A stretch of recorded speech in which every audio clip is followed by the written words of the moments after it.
श्री गणेश। आपका हमारे चैनल सिद्धि बुद्धि विनायका में बहुत बहुत स्वागत है। भगवान गणपति के 12 नामों के उच्चारण के साथ आज का कार्यक्रम शुरू करते हैं।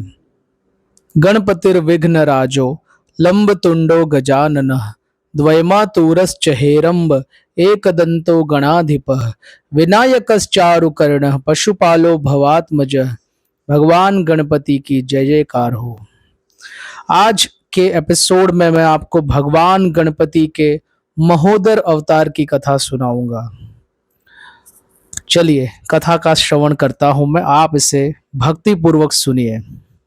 प्राचीन काल में तारक नाम का एक अत्यंत दारुण असुर हुआ। वह ब्रह्मा जी के वरदान से त्रिलोक का स्वामी हो गया और उसके शासनकाल में देवता और मुनि अत्यंत पीड़ित हो गए थे। वह वन में चले गए और कष्ट भोगते हुए जीवन व्यतीत करने लगे। देवताओं और ऋषियों ने बहुत समय तक भगवान शिव और माता शिवा का ध्यान किया। भगवान तो आशुतोष समाधिस्थ थे, जिसके कारण देवता और मुनियों ने माता पार्वती की शरण ग्रहण की। माता उमा अत्यंत रूपवती युवती भीलनी के स्वरूप में भगवान शिव के आश्रम में गई और वह सुगंधित पुष्पों का चयन करती हुई मोह उत्पन्न कर रही थी और इससे त्रिनयन भगवान की समाधि टूट गई। अब ये बलात् जो आकृष्ट करने वाली लावण्यवती युवती को जब उन्होंने ध्यान पूर्वक देखा तो वो भीलनी वहीं अदृश्य हो गई। अब शिव जी के द्वारा अत्यंत उग्र महान मोह पुरुष उत्पन्न हुआ। वो जो पुरुष उत्पन्न हुआ मोह था, मतलब भगवान का जो मोह जागृत हुआ, उसी से वह एक मनुष्य स्वरूप में मोह बन गया। वो अत्यंत सुंदर था और उसने भगवान शंकर को प्रणाम किया। भगवान त्रिनयनधारी ने अपने ध्यान से देखा कि यह तो माता उमा की लीला है, माता पार्वती की लीला है। तो भगवान शंकर ने कुपित होकर कामदेव के शरीर को दग्ध कर दिया। शाप मुक्त होने के लिए कामदेव ने महोदर भगवान की उपासना की। महोदर यानी भगवान गणपति। महोदर प्रकट हो गए। कामदेव उनके चरणों में प्रणाम कर गदगद कंठ से उनकी स्तुति करने लगा। प्रसन्न होकर भगवान महोदर बोले, मैं शिव भगवान के शाप को तो अन्यथा नहीं कर सकता, किंतु तुम्हारे रहने के लिए तुम्हें अन्य देह दे सकता हूं। और ऐसा कहकर भगवान ने कामदेव के निवास के योग्य शरीर और स्थान का वर्णन किया। यानी कि कामदेव जब भस्म हो गया, इसकी अनेक कथाएं हैं, पर इस कथा के अनुसार जब कामदेव भस्म हो गया तो उसका शरीर रहा नहीं, पर भगवान गणपति ने उसे कुछ स्थान दिए और कहा जहां ये सब स्थानों में आप निवास कर सकते हैं, जैसे कि यौवन, नारी, पुष्प, ये सब तुम्हारे निवास स्थान है। उन्होंने ऐसा कामदेव से कहा। गान, मकरंद रस, पक्षियों का मधुर कलरव, वसंत ऋतु का मौसम, चंदन सुगंधित, ये सब तुम्हारे सुंदर आवास है।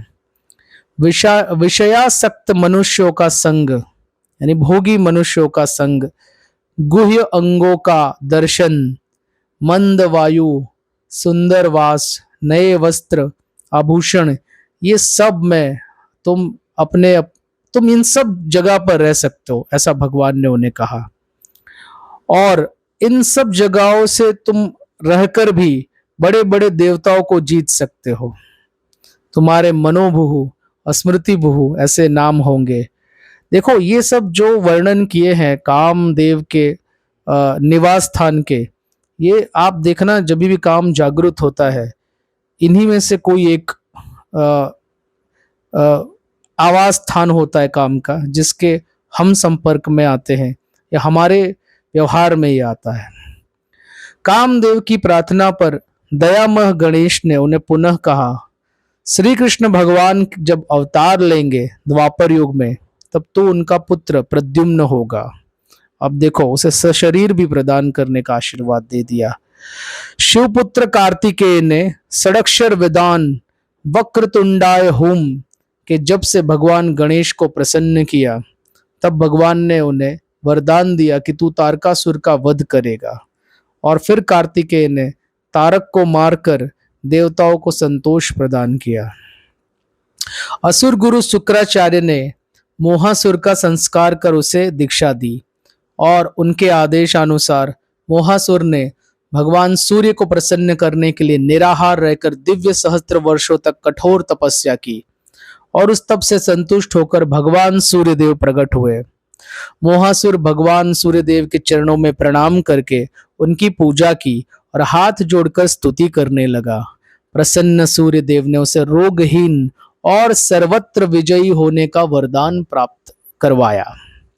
वरदान प्राप्त करके अत्यंत प्रसन्न हो वह शुक्राचार्य जी के पास लौटा और शुक्राचार्य जी ने उसे दैत्यराज के पद पर अभिषिक्त किया।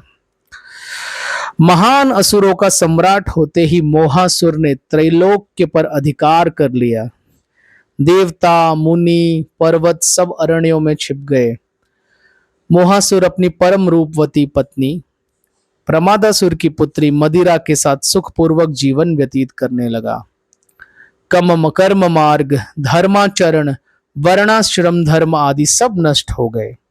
दुखी देवगण ऋषि समुदाय को भगवान सूर्य ने एकाक्षर वेदांत से गणेश भगवान को संतुष्ट करने की प्रेरणा दी। देवता और मुनिगण अत्यंत कष्ट सहकर श्रद्धा भक्ति पूर्वक मूषक वाहन भगवान की उपासना करने लगे। इससे प्रसन्न होकर महोदर भगवान प्रकट हुए। देवता और मुनियों की स्तुति से अत्यंत संतुष्ट होकर उन्होंने आश्वस्त करते हुए कहा, मैं मोहासुर का वध करूंगा, आप लोग निश्चिंत हो जाएं। भगवान मोहासुर के साथ युद्ध करने के लिए प्रस्थित हुए। यह समाचार देवर्षि ने मोहासुर को दे दिया। वही लीला करने वाले देवर्षि नारद जी, उन्होंने मोहासुर को बता दिया यह सब वृत्तांत कि देवताओं को भगवान महोदर ने ऐसा आश्वासन दिया है। अब वहां पर मोहासुर पहले उन्होंने मोहासुर को समझाया कि भगवान महोदर कौन है, उनका सत्य स्वरूप, और शरण ग्रहण करने के लिए कहा। दैत्य गुरु शुक्राचार्य ने भी यही समझाया, महोदर की शरण ले लीजिए मोहासुर को। लेकिन मोहासुर उस समय कुछ और सोच रहा था और उसी समय महोदर दूत विष्णु ने उपस्थित होकर मोहासुर से कहा, अचिंत्य शक्ति संपन्न प्रभु महोदर को तुम्हारी मैत्री अभिष्ट है। तुम महोदर की शरण ग्रहण कर देवताओं, मुनियों, ब्राह्मणों और सद्धर्म परायण स्त्री पुरुषों के सुखपूर्वक जीवन यापन करने में कभी व्यवधान उपस्थित न करने का अगर वचन दो तो दयामय प्रभु आपको क्षमा कर देंगे, अन्यथा रणांगण में तुम्हारी रक्षा संभव नहीं। अब वो जो सोच रहा था मोहासुर, उसे ज्ञान हुआ और वो अहंकार शून्य चित्त से आदर और प्रेम पूर्वक उन्होंने भगवान विष्णु से निवेदन किया, मैं अखंड ज्ञान संपन्न महोदर की शरण लेता हूँ और आप परम प्रभु महोदर को मेरे नगर में लाकर मुझे उनके सादर अभिनंदन का दुर्लभतम अवसर प्रदान करें। और महोदर भगवान ने मोहासुर के नगर में पदार्पण किया। मोहासुर ने उनका अभूतपूर्व स्वागत किया और उनकी गदगद कंठ से स्तुति की और असुर ने महोदर भगवान की प्रत्येक आज्ञा के पालन का वचन दिया। इसी प्रकार सहज कृपालु महोदर ने अपनी दुर्लभ भक्ति प्रदान की और मोहासुर के शांत होने से देवता, ऋषि, ब्राह्मण सब सुखी हो गए। देवता और मुनि महोदर प्रभु का स्तवन और जय जयकार करने लगे। आशा करते हैं भगवान महोदर की यह कथा आपको पसंद आई होगी। बस इसी प्रकार भगवान गणेश की भक्ति में डूबे रहिए हमारे साथ और हम ऐसी अत्यंत मनोहर कथाएं लेकर आते रहेंगे। अगले एपिसोड में मैं आपको भगवान गणपति के गजानन अवतार की कथा सुनाऊंगा। तब तक हमारे चैनल को सब्सक्राइब कर लीजिए और देखते रहिए। जय श्री गणेश।